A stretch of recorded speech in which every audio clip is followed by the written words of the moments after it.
Bonjour tout le monde et bienvenue dans ma petite cuisine. Alors ce matin je vous fais une petite vite rapide parce que je suis en train de faire le pain et je prépare un pain au chaga. Je vous ai déjà fait plusieurs fois du pain au chaga et on me demande souvent, Claudia, comment tu le prépares, comment tu le fais. Alors là je me suis dit je vais faire juste une petite vite. Donc aujourd'hui il va être fait en infusion, on peut aussi le faire en décoction, mais aujourd'hui ce sera une infusion qui va aller ensuite dans mon pain. Alors le chaga, qu'est-ce que c'est? Le chaga, c'est un parasite. C'est un champignon qui parasite certains arbres et qui va se développer à partir d'une blessure ou un endroit où il y a une ouverture dans l'arbre. Dans ma forêt, ils sont sur des bouleaux blancs, mais apparemment ils peuvent apparaître sur différents arbres, bien que ce soit plus rare. Ici, on le trouve principalement sur le bouleau et il a des constituants qui sont solubles dans l'eau et d'autres qui sont liposolubles, donc solubles dans l'huile. C'est sûr que moi, je fais un macérat huileux et que je fais aussi une teinture mère, donc directement dans l'alcool pour les propriétés. Mais je l'utilise aussi en tisane pour son goût. Alors, je fais des décoctions. La décoction se fait sur la nuit et donc je vais aller le consommer le lendemain matin. J'ai appris ça dans une pourvoirie à Winchester et la personne le laissait toute la nuit et le lendemain matin, elle nous avait servi donc au petit déjeuner pour les gens qui voulaient une tasse de chaga. Et donc depuis, je fais du chaga. Le chaga, il est ici, voilà.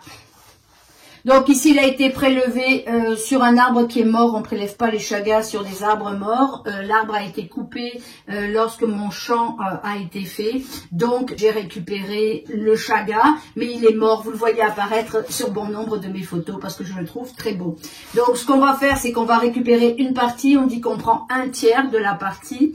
Il est fort probable qu'on fasse une vidéo en forêt cet été. Mon chum prend une hache et en fait va me couper un tiers de la partie. Alors, différentes façons de l'utiliser.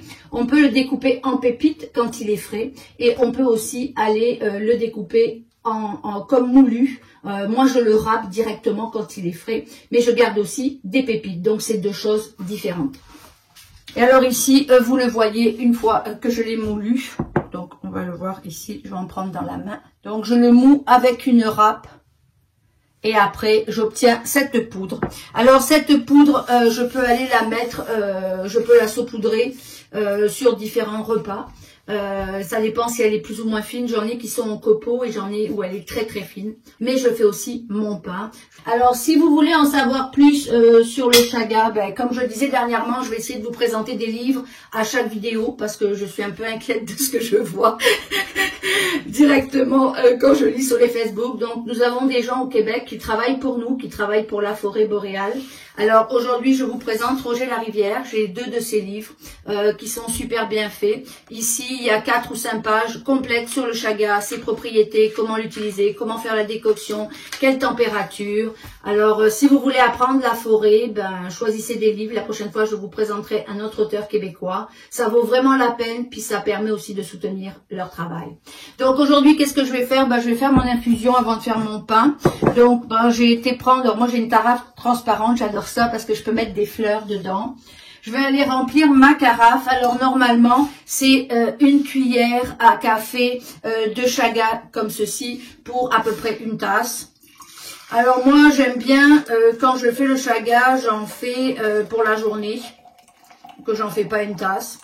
Moi, j'en prends à peu près une fois par mois. Donc ici, pour tout ça, je vais aller mettre 2 cuillères à café. Je pourrais aller mettre pour infuser, mais de toute façon, les particules sont tellement petites que je vais filtrer. Donc moi, je vais aller mettre directement dans ma théière. Je vais laisser infuser à peu près 15-20 minutes et ensuite je vais aller filtrer. Et cette eau, je vais aller l'utiliser entièrement pour mon pain. Et donc mon pain, il aura une couleur qui est différente déjà et des saveurs qui sont différentes. Donc quand je le mets dans le pain, c'est pas nécessairement pour ses propriétés, mais c'est pour la couleur du pain et aussi le goût que ça lui donne. Voilà, c'était une infusion de chaga. Je vous dis à la prochaine fois. Au revoir.